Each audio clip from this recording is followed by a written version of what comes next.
அவ்வளவு நேரம் சரவடியாய் உரையாடி கொண்டிருந்தவள் அவனை கண்டவுடன் தன் வாயை மூடிக்கொண்டாள். இன்னும் 2 நாட்களில் கார்த்திக் சென்னையில் உள்ள பிரபல மென்பொருள் கம்பெனியில் வேலையில் சேரப்போகிறான். அதன் பொருட்டே இந்த சந்திப்பு. நாதன், எப்படியோ மாப்பிள்ள, எம்ஏ முடிச்ச உடனே கேம்பஸ் இன்டர்வியூல வேலை வாங்கிட்ட. வெளியே வந்து வேலை தேடுனா நாக்கு தள்ளிடுண்டா என அவன் அழுத்துக்கொள்ள அதே சந்தோஷ் வழிமொழிந்தான். நாதன் உடனே அவளை நோக்கி, என்ன டீச்சர் அம்மா, வேலையெல்லாம் எப்படி போகுது? உன்கிட்ட படிக்கிற பிள்ளைங்க எல்லாம் நல்லா இருக்கா என கிண்டல் அடிக்க அவனை பார்த்து முறைத்தவள், நீ கட்டுற பில்டிங்க காத்து வேகமா அடிச்சாலே பறக்குதான், நீ போய் முதல்ல அதை பிடி என அவன் மூக்கை உடைக்க, வாய் மட்டும் வர வர வளர்ந்துகிட்டே தான் போகுது, ஆனா மூளை குறைஞ்சிக்கிட்டே போகுது என அவளிடம் திரும்பியவன் கார்த்திக்கை நோக்கி திரும்பி, மாமா, சென்னையில ஒரு கன்ஸ்ட்ரக்ஷன் கம்பெனி ஸ்டார்ட் பண்ணலாம்னு யோசிச்சுக்கிட்டு இருக்கார்.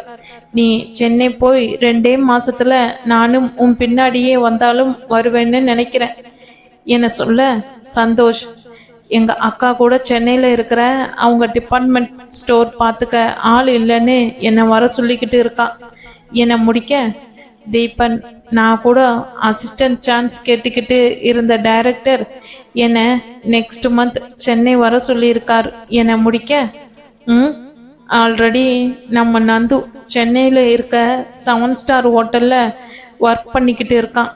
இனி நாம் சென்னையும் போயும் ஒன்றா கூத்தடிக்கலாம் யாஹூ என சந்தோஷ் கூச்சலிட அனைவரும் அவனுடன் சேர்ந்து கொண்டனர். என்னால் தான் இனி மந்த்லி ஒன்ஸ் உங்களை பார்க்க முடியாதுல்ல? வர்த்தினியின் வருத்தம் நிறைந்த குரலில் அனைவரின் உற்சாகமும் காற்றில் இட்ட கற்பூரமாய் காணாமல் போய்விட, முதலில் தெரிந்த கார்த்திக், ஏ லூசு, சென்னை என்ன அமெரிக்காவா இல்லை லண்டனா? இப்போ போல எப்பவும் மந்த்லி ஒன்ஸ் மீட் பண்ணலாம், சரியா? அதோட எங்க எல்லார் வீடும் இங்கே தான் இருக்கு. உன்னை பார்க்க வராட்டியும் அவங்கள பார்க்க வந்து தானே ஆகணும். லூசு லூசு. அவன் அவளை உற்சாகப்படுத்த முயல, அவன் முயற்சிக்கு கை கொடுக்கும் விதமாய், ஏன் வர முடியாது? உனக்கு ஒரு ஏமாந்த சோனகிரிய நாங்க மாப்பிள்ளையா பார்த்து முடிவு பண்றோம். நீ எங்களோட வந்து செட்டில் ஆகலாம். எப்படி ஐடியா? ஏன் கார்த்திக், நம்ம அடுத்த வேலை வர்த்தினிக்கு மாப்பிள்ளை தேடும் படலம் என பிளான் செய்ய, கார்த்திக்கும் தன் கட்டை விரலை தூக்கி காட்டி டன் டன் என சைகை செய்ய அனைவரும் சிரிக்க, அதன் பின் அவர்கள் பேச்சை ஒருவரை ஒருவர் வாருவதிலும் கலாய்ப்பதிலும் சுவாரஸ்யமாய் சென்றது. விடை பெறும் தருவாயில் கார்த்திக்கிற்கு நண்பர்கள் அனைவரும் ஆளுக்கு ஒரு பரிசை அளித்தனர். வர்த்தினி தன் பரிசாக அழகிய பேனா ஒன்றை பரிசளித்து விட்டு, ஃபர்ஸ்ட் டே டியூட் ஜாயின் பண்ணுறப்போ இந்த பேனாவில் தான் சைன் பண்ணணும், சரியா என அவனிடம் வினவ, ஓகே மேடம் என்று புன்னகையுடன் அவள் தந்த பரிசை பெற்றுக்கொண்டான். அவள் கிளம்ப முற்பட அவளை நிறுத்திய சந்தோஷ், டே நீங்கள் எல்லாம் கிளம்புங்க, நான் வர்த்தினியை பஸ் ஸ்டாண்டில் விட்டுட்டு வரேன் என்று அவர்களிடம் விடை பெற்றவன் தன் 2 சக்கர வாகனத்தை உயிர்ப்பித்து விட்டு, வா வர்த்தினி என அழைக்க அவளும் சென்று அவன் பின்னே அமர்ந்து கொண்டாள். வர்த்தினிக்கு அவனிடம் பிடித்த விஷயம் இதுதான். அவள் பாதுகாப்பில் மிகவும் கவனம் செலுத்துவான்.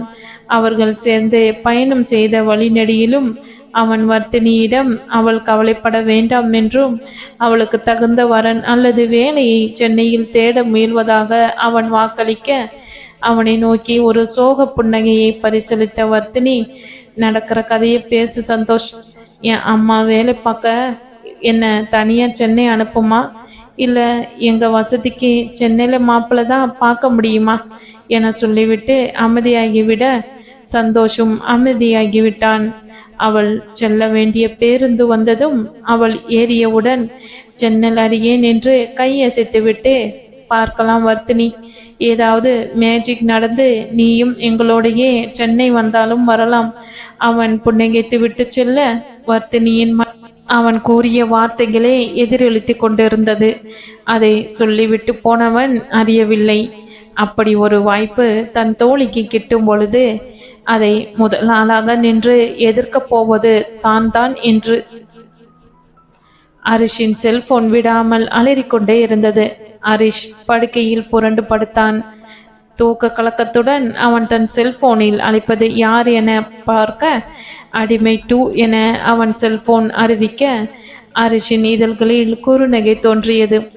சொல்லுடா வைகுந்த், என்ன இன்னைக்கு காலங்காத்தாலேயே ஃபோன், எனிதிங் இம்பார்ட்டன்ட் என வினவ, டே சாம்பார், என்னடா இப்படி கேட்குற? நேற்று எத்தனை முறை சொன்ன என் பொண்ணோட ஃபர்ஸ்ட் பர்த்டேடா இன்னைக்கு. நேற்று நீ என்ன சொன்ன? மச்சான் கவலைப்படாத, அஞ்சனா குட்டி பர்த்டே சண்டே வருது, எனக்கும் லீவு தானே, நானும் காலங்காத்தாலே வந்து எல்லா டெக்கரேஷன் ஒர்க்கும் பார்த்துக்கிறேன்னு சொன்னியா இல்லையா? வைகுந்த் குரலில் கொலவெறியாய் தேக்கி கேட்க ஹரி கொஞ்சம் கூட அலட்டிக்கொள்ளாமல், டே வரேன்னு சொன்னேன் தான், ஆனா அவன் இழுக்க, ஏண்டா நேற்று சரக்கு ஓவரா? சொன்னாலும் நீ கேட்க போறதில்ல, எப்படியோ என்னை ஒளிஞ்சு போ. இங்க வேற நீ வருவேன்னு தேனுக்கா கூட காத்துக்கிட்டு இருக்கா, உன்னை போய் நம்பின பாரு என்ன. வைகுந்த் கோபத்தோடு அலைபேசியை துண்டித்து விட ஹரி படுக்கையில் இருந்து எழுந்தான். ஜன்னல் திரைகளை திறந்துவிட சூரியன் வெளியே தன் சுடர் ஒளிகளால் பூமியை வெம்மையாக்கி கொண்டிருந்தது. ஹரி கடிகாரத்தில் நேரம் பார்க்க அது காலை 8 மணி என காட்டவும் அவன் தன் தலையில் கை வைத்து கொண்டான். நேத்தே பர்த்டே பார்ட்டி காலையிலே 10 மணிக்கே அரேஞ்ச் பண்ணியிருக்கேன்னு சொன்னானே, இதுக்கு மேலே நான் குளிச்சு ரெடியாகி அம்பத்தூர்லேருந்து எத்தனை சிக்னல் நீந்தி தேனாம்பேட்டை போகணுமோ புலம்பிக்கொண்டே குளியலறையில் புகுந்தவன் சடுதியில் குளித்து உடை மாற்றி தன் வெண்ணிற சாண்ட்ரோ காரை எடுத்துக்கொண்டு தேனாம்பேட்டைக்கு தன் வண்டியை விரட்டினான். ஞாயிற்றுக்கிழமையாதலால் அவன் எதிர்பார்த்த அளவுக்கு சாலையில் போக்குவரத்து நெரிசல் இல்லை. அப்படியும் அவன் வைகுந்தின் பிளாட்டை அடைந்து வீட்டின் காலிங் பெல்லை அலற விடும் பொழுது நேரம் 9:30 நெருங்கிவிட்டது. கதவை திறந்த தேனுக்கா கையை கட்டி கொண்டு அவனை முறைத்தாள். இதான் வர நேரமா என்பதை போல். ஹரி வாசலிலே நின்று வைகுந்த் என குரல் கொடுக்க வெளியே வந்தவனோ டே துரோகி என்பதை போல் முறைக்க அவர்கள் இருவரையும் தன் கைகளால் விலக்கிவிட்டவன் உள்ளே சென்று நடுகாலில் தன் பாட்டியால் குளிப்பாட்டப்பட்டு அலங்காரம் நடைபெற்று கொண்டிருந்த அஞ்சனா குட்டியை தூக்கி கொண்டு பட்டுக்குட்டி என அவள் வயிற்றில் தன் வாயை கொண்டு வைத்து ஊத அஞ்சனா வழக்கம் போல் புதிதாக முளைத்த தன் கீழ்பற்கள் தெரிய கிளுகிளுவென சிரிக்க கணவன் மனைவி இருவரும் தங்கள் கோபம் குறைந்து அவனை நெருங்கி வந்தனர். ஹரிக்கு குழந்தைகள் என்றால் கொள்ள விருப்பம், அதுவும் பெண் குழந்தைகள் என்றால் பிரியம் அதிகம். அவன் தொட்டு கொண்டிருந்த பிஞ்சு குழந்தையின் பட்டு சர்மம் அவனுள் அளப்பரிய அமைதியை தோற்றுவிக்க அஞ்சனாவின் கன்னத்தோடு தன் கன்னம் வைத்தவன் கண் மூடி அந்த அமைதியை அனுபவித்தான். இந்த காட்சியை கண்டு கொண்டிருந்த வைகுந்திற்கும் தேனுக்காவிற்கும் நெஞ்சம் கனத்தது. இந்த திவ்யா மட்டும் அவன் வாழ்வில் வராமல் இருந்திருந்தால் இந்நேரம் இவனும் சராசரி குடும்ப வாழ்வில் இன்புற்று இருப்பான். பெருமூச்சை வெளியேற்றிய வைகுந்த் அவனை இயல்பாக்கும் பொருட்டு, டே என்ன உன் வீட்டில் தூங்கலையா? என் பொண்ணு கன்னத்துல சாஞ்சி தூங்கிக்கிட்டு இருக்க, எந்திரிடா, வந்ததே லேட், இதுல ஐயாவுக்கு தூக்கம் வர கேக்குதோ என போலியாக மிரட்ட கண் திறந்தவன், டே பொறாமக்காரா, நானும் என் அஞ்சுவும் ரொமான்ஸ் பண்ணிக்கிட்டு இருக்கோம், உனக்கு பொறுக்காதே. குழந்தையை அவள் பாட்டி மாலதியின் கையில் கொடுத்தவன், அம்மா இந்தாங்க, இதுல நான் என் புஜ்ஜு குட்டிக்கு வாங்கிக்கிட்டு வந்த புது ட்ரெஸ் இருக்கு, அத பாப்பாவுக்கு போட்டு அவளை ரெடி பண்ணுங்க, உங்க பையன் வாங்கின ட்ரெஸ் கண்டிப்பா கேவலமா இருக்கும் என தான் வாங்கி வந்த புது உடையை கொடுக்க, கரெக்டா சொன்ன ஹரி, அவன் செலெக்ஷன் எப்பவும் கேவலமா தான் இருக்கும் என்று தன் மருமகளை பார்த்தபடி சொல்ல தேனு வைகுந்தை முறைக்க, வைகுந்த் ஹரியை முறைக்க, நாம இப்ப என்ன சொல்லிட்டோம்னு ஆளாளுக்கு முறைச்சிக்கிறாங்க. அவன் ஒன்றும் புரியாமல் திருக்க அன்று தன் மகளின் பிறந்த நாள் என்பதால் தேனு தன் பானிபட் யுத்தத்தை தற்காலிகமாக ஒத்திவைத்தாள். அவள் முகத்தில் அமைதியை கண்டவுடன் தான் வைகுந்திற்கு மூச்சை இயல்பானது. ஆனால் அதை அடுத்த நிமிடமே கலைக்கும் பொருட்டு இந்த டாபிக் டிஸ்கஷனை நாம அப்புறமா வச்சுக்கலாம். ஹரி அண்ணா, நீங்க சொன்னது மாதிரி அவர் ட்ரெஸ் செலெக்ஷன் நல்லா இருக்காது தான்.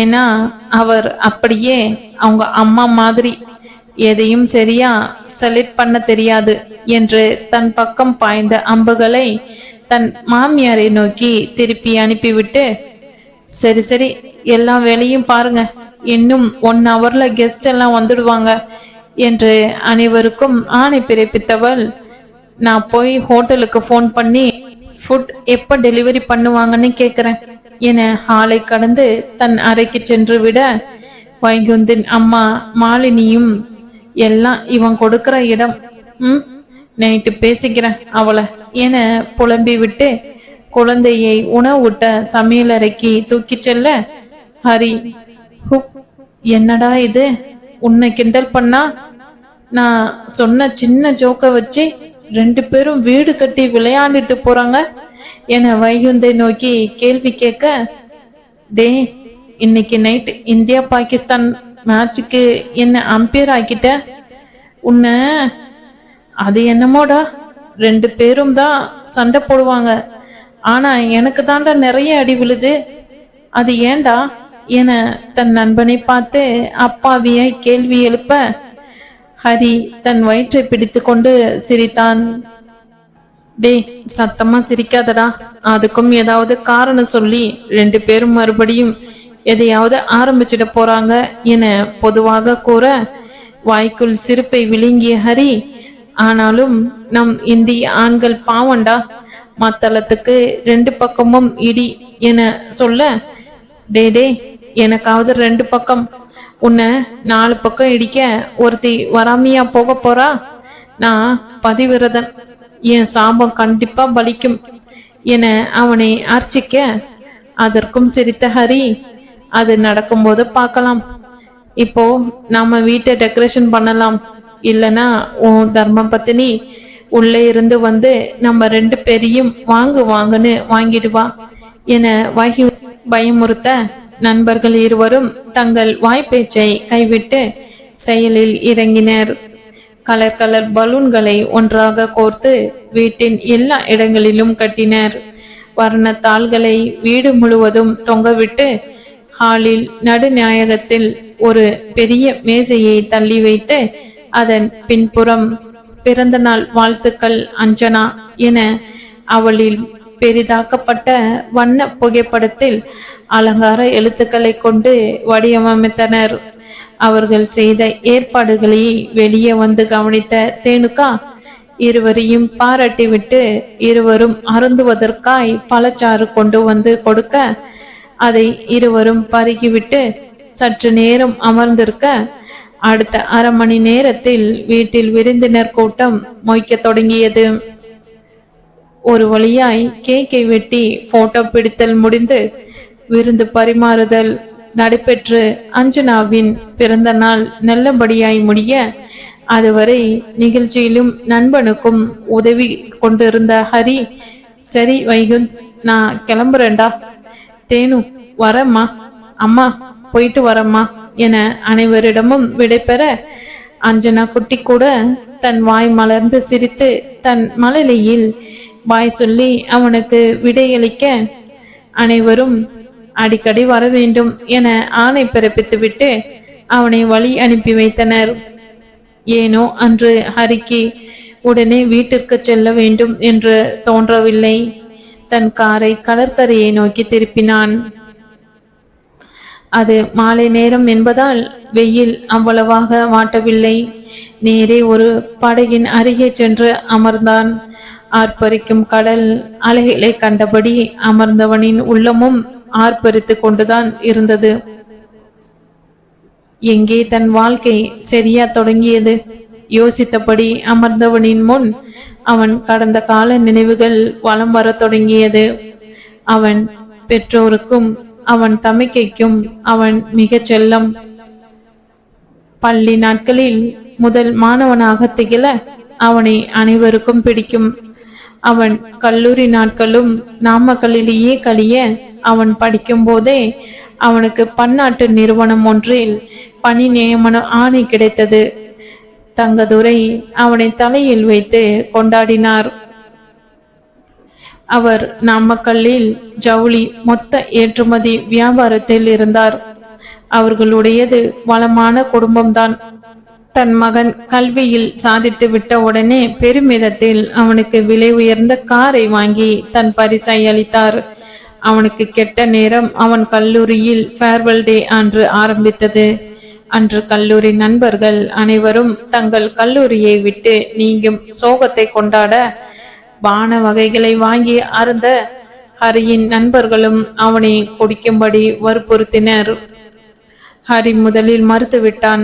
ஆனால் நண்பர்கள் கடைசி நாள் ஒரே ஒரு தடவை தானே என வற்புறுத்த அவர்களை மகிழ்விக்க கொஞ்சம் குடித்தான். அவன் முதல் மிடர் அருந்தியதும் அவன் தொண்டை காந்தல் எடுத்தது. புரைக்கேறி அவன் இரும்ப தொடங்க, ஃபர்ஸ்ட் டைம் இப்படித்தான் இருக்கும் மச்சான், இன்னும் ஒரு சிப் குடிடா என அவனை வற்புறுத்த அவன் மேலும் 2 மிடர் குடிக்க கொஞ்ச நேரத்தில் அவன் குடித்த மது அவன் வயிற்றில் இருந்தவற்றை சேர்த்து வாந்தியாய் புரட்டி கொண்டு வெளியே வர ஹரியின் கண்கள் சிவந்து அவன் சோர்ந்து போய்விட்டதை கண்ட நண்பர்கள் அவனை கொஞ்ச நேரம் ஓய்வெடுக்க வைத்துவிட்டு பத்திரமாய் அவன் வீட்டில் சென்று சேர்த்து விட்டு வந்தனர். அன்று மகனிடம் தெரிந்த மாற்றத்தை கண்டு கொண்டாலும் தங்கதுரை அவனை கேள்வி ஏதும் கேட்கவில்லை. வளர்ற பிள்ளைய கேள்வி கேட்பதா என்பது அவர் நினைப்பு. அடுத்த நாள் தூங்கி எழுந்த ஹரி மனதில் முடிவு எடுத்து கொண்டான். சே, என்ன கர்மா அது, இப்படி தலைவலிக்குது, தொண்டை வரை எரியுது, இனி அந்த சனியனை தொடவே கூடாது மனதிற்குள் உறுதி எடுத்துக்கொண்டான். அடுத்த நாள் முதல் இயல்பாக நடமாடிய மகனை கண்ட தங்கதுரை மனதிற்குள் சிரித்து கொண்டார். பையன் தெளிவாயிட்டான். ஆனால் அப்பொழுது அவருக்கு தெரியவில்லை இது அவன் தற்காலிக தெளிவு என்பது. நாட்கள் பறந்தன. ஹரி தன் வேலைக்காக சென்னை வந்து 6 மாதம் நிறைவடைந்திருந்தது. மகன் ஆரம்பத்திலேயே லட்சங்களில் சம்பளம் வாங்கியதை கண்ட பெற்றோர் மகிழ்ச்சி அடைய அவன் தமக்கையோ என் தம்பி என அவனை எண்ணி பெருமை கொண்டாள். அப்பொழுது அவன் டீமில் இருந்த வைகுந்த் அவனிற்கு நட்பானான்.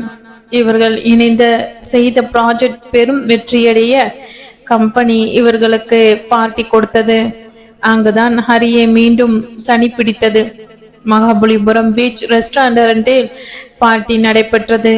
அங்கும் பான வகைகள் பரிமாறப்பட ஹரி முதலில் மறுத்துவிட்டான். அவன் அங்கே இருந்த வைகுந்த், ஓய் ஹரி, என்ன காரணம் கேட்டான்.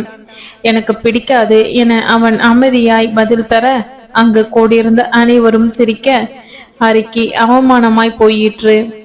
அங்கு கூடியிருந்த பெண்கள் கூட ஆளுக்கு ஒரு கோப்பையை கையில் வைத்து கொண்டு சுவாதீனமாய் குடிக்க அவன் அருகில் வந்த வைகுந்த், டே, மானத்தை வாங்கதடா, நீ என்ன பாப்பாவா, குடிக்கலன்னா பரவாயில்ல, கையில ஒரு கிளாஸ் எடுத்து வச்சுக்க என அவன் காதில் முணுமுணுக்க ஹரியின் தன்மானம் சுரண்டப்பட்டது. கையில் ஒரு கோப்பையை எடுத்துக்கொண்டான். மிடராய் அந்த திரவத்தை சுவைக்க தொடங்கினான். முதலில் ஒரு மாதிரி இருந்தாலும் கொஞ்ச நேரத்தில் அவனுள் ஏதோ ஒரு மாற்றத்தை நிகழ்வதை போல் அவனுக்கு தோன்றியது. உடல் லேசாவதை போல், சக்தி அதிகரிப்பதை போல், மனதில் சந்தோஷம் பெருகுவதை போல். இந்த முறை யார் ஊந்துதலும் இல்லாமலேயே அவன் அடுத்த கோப்பையை எடுத்து அருந்து துவங்க வைகுந்த் அவனை நோக்கி தன் கோப்பையை சியர்ஸ் என்பதை போல் உயர்த்தி காட்ட அவனும் மகிழ்ச்சியோடு சியர்ஸ் சொல்லிவிட்டு குடிக்க தொடங்கினான். பாட்டி முடித்த அடுத்த நாள் தான் நன்றாக தூங்கி எழுந்ததை போல் ஹரிக்கு தோன்றியது. அந்த வார இறுதியில் இருந்து வைகுந்தும் ஹரியும் அவன் பிளாட்டில் வாரம் ஒரு முறை பான வகைகளை ருசிக்க தொடங்கினர். ஹரிக்கு முதலில் கொஞ்சம் குடித்தாலே திருப்தி ஏற்பட்டது.